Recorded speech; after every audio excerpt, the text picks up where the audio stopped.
espiritual.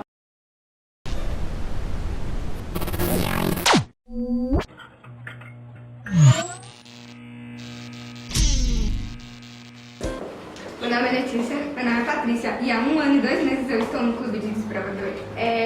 Eu fui convidada pela minha amiga Eve e eu, minha irmã e minha mãe se batizamos na igreja. A lei do desbravador me ensina: ir aonde Deus mandar, evangelizar aonde for.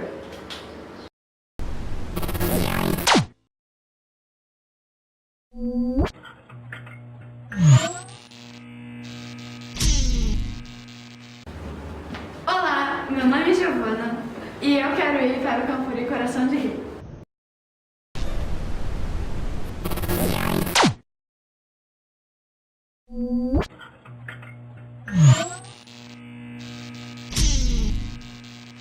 Ser desbravador é muito bom, ser desbravador é bom demais. E sabe o que é o máximo para um desbravador?